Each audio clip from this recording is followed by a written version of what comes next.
Alright, peace and greetings, YouTubers. So, I keep seeing the big debate about PWI versus historically black college and where should black people be going. And it's so funny because when I see these arguments on Twitter, it's always the most extreme arguments. And I mean, they will do this crap all night, all day. It can be 4 in the morning. They don't care. I mean, they are getting it in with some extreme opinions. You know, and a lot of times, the opinions aren't even really based on anything. You know, it's a whole lot of ego and pride, and people just don't want to be wrong. You know, oh, I mean, if you don't go to HBCU, you ain't black enough, you ain't down, you'll never get the experience of what it's like to be black. And then on the other end, because my cousin went to Hampton, she said it was ghetto. All right, I need to go to a school with more diversity and everything, because I grew up around black people. I need a real world experience, not that stuff that's going on at HBCUs. I'm not just trying to party all the time.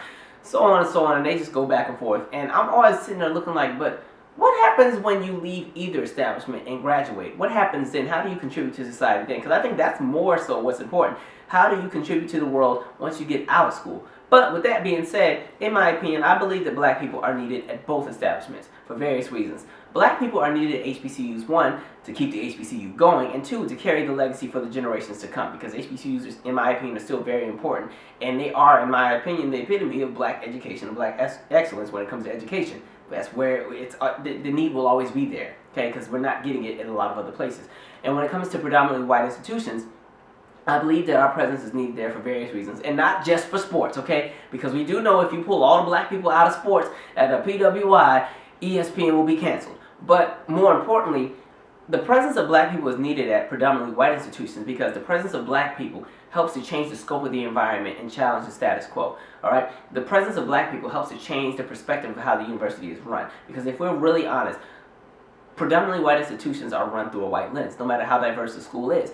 It's still going to be operated through a white lens. Having different voices and different representations from different backgrounds in that university helps to challenge that approach. Now, people can sit there and say, oh, but HBCU is still a black lens. And my response to that is, but only one of those lenses is privileged. So, and only one of those lenses is in an element, in a position where it doesn't have to be challenged, and it can be their way or the highway. The black lens is not that lens, if you get what I mean. So, it's important that we're there. And another thing I think people need to remember is, you know, there's a lot of black people who can't afford to go to an HBCU, and they have no other choice but to go to some of the schools. So when they're going to these different schools, that solidarity and camaraderie is needed. Black people need to support each other, the ones that are there, you know? That element is important, and I think it's important on both ends that we excel no matter where we're at, especially at a predominantly white institution. It's important that black people excel there because all eyes are on you. You got people in there hating, thinking you're only there because of affirmative action. You sitting in my brother's seat, so you better have the highest GPA. Mind you, they came from nothing and they ain't got nothing going on their end. And I mean, the only reason they got in is because their great dad's uncle's best friend knew somebody on the board and they got in. But, you know, they worried about what we doing. But no, I feel like our presence is needed at both. Okay, I had to catch myself. I was going to say something, but I don't want to say that. Anyway, what I would say is it's important that we respect each other's choices with that, because I feel like at the end of the day, go where you want to go. Go where you feel you're going to grow. Go where you feel that you can contribute the most. I mean, for me, I'm an advocate for the HBCU. I went to Howard. I wouldn't have it any other way. Anytime I have the opportunity to tell somebody about HBCU, I'm like, yeah, go there. You man, listen, go. But, you know, if people choose to not go because they want to try something different or this, that, and third, hey, you can't fight them. Want to go where you want to go. And I mean, I respect that because I feel like we're needed at all the different institutions. Like, to be honest, you know, I'm in the process of trying to go to film school in LA or New York, but there's no HBCUs in LA or New York, so I'm going to have to go to a school that's not HBCU. And I mean, I'm fine with that because I feel like Howard's already given me the tools on how to matriculate through any environment. But, you know, it's just an experience that people have. Some of the things I don't like that people always say, it gets on my nerves that black people are so pressed to always go against the HBCU really quick. It's so easy for black people to bash the HBCU whether they went to one or not. And stuff like that gets on my nerves. Because the biggest two arguments I hear about is one, is diversity. And people always say, oh, it's not diverse enough, it's just black people. I grew up around black people all day. I want to experience around the real world because that's not how it's going to be when I get in the workplace.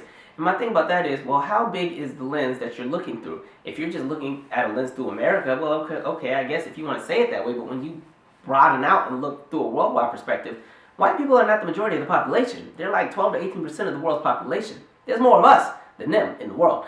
And I guess as I've gotten further into my whole viewpoints when it comes to just digging into Pan-Africanism and everything. I look at the connections between black Americans, Africans, West Indians, and Afro-Latinos. I see all of us as one and the same as far as our experience. So when I'm looking at my perspective of the world and how the world operates, I see a larger picture. I just don't see it through an American lens where it's, you one black person in the office dealing with everybody else. I don't really look at it that way anymore. So, I always say that, and when we talk about diversity, HBCUs, to be honest, are some of the most diverse universities in the world. One, because you have representation from so many different places.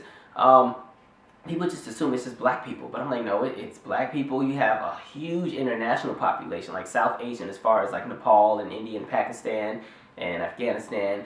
You have lots of people from South America, lots of people from the Caribbean, lots of people even from Europe and white people, because they're there too. They get the full red carpet when they show up, full ride scholarships and everything.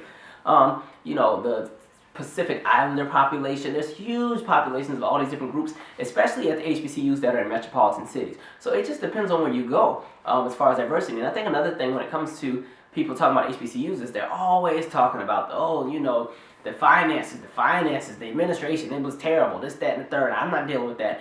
And to an aspect, I understand that financially HBCUs can be expensive, but when we dig into the history of why, I think people always ignore that aspect. When you really look at things, like, let's talk about endowments really quick. So it does suck that a lot of HBCUs cannot give a lot of students the financial packages or the full ride scholarships that they should be given, because there's just not the money to do it. When you look at endowments, HBCUs are not supported the same way that a lot of other institutions are. One, usually they're not funded by the state, and even the legacy and the alumni that are giving back, the cash flow and the resources that are coming from those pools of legacy are nothing in comparison to something like a Harvard. So when you're looking at an endowment, Howard on a good year, their endowment's about $500 million. When I came in, and that's where I went to undergrad, but when I came into Howard my freshman year, the endowment was $585 million. When I graduated, which was at the peak of the recession, it was down to $324 million. Today, I think it's in like the $400 million range. In comparison to Harvard, their endowment is $36.4 billion.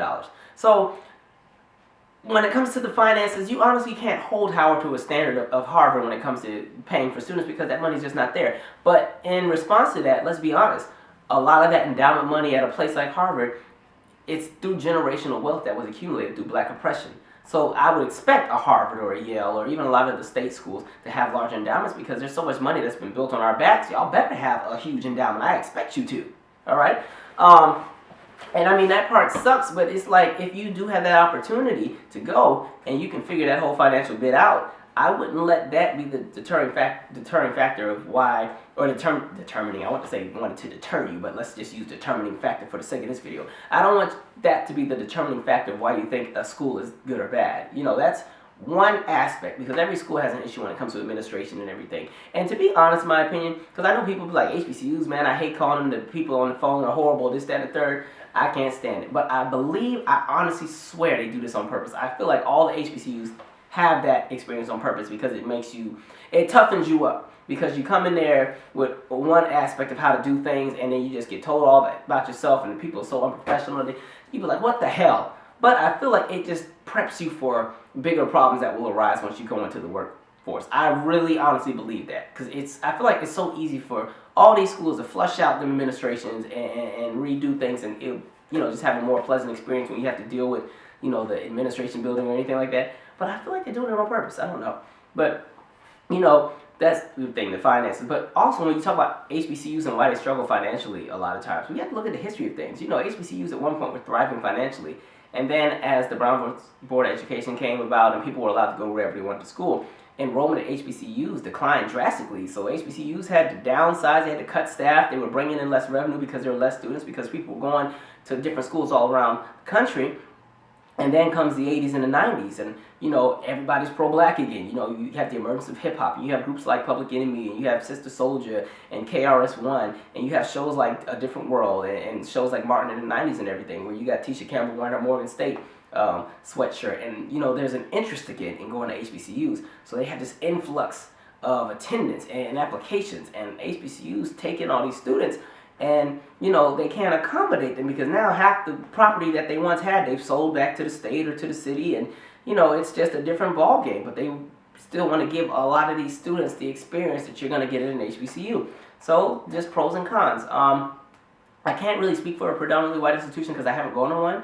But I know that the experiences at both are different, and I feel like you just have to decide for yourself. I could sit here and talk about Howard all day, but I honestly believe I have to do that in a separate video, because this video, I wouldn't have enough time.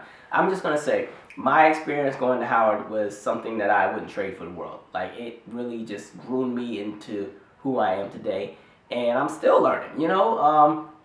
It's just, there's so many things that I experienced going there. And I think another thing about HBCUs is you have to think about the region of where you're going, or what kind, because people just assume all HBCUs are the same. There's like 100-something HBCUs, and they're all really different. They all have a very different experience. The only thing that all HBCUs have in common is the solidarity of the fact that everybody, or the majority of the population, is black. And on top of that, not just black, but the best of the best within their community. These are the, you know, if you thought you were somebody in high school because you were the top of your class, and you were the student body president and captain of the football team, or you were captain of the cheerleading squad, this, that, and third, that's cool at home. And then when you get to your university and everybody else has that exact same resume, it's like, oh, shoot.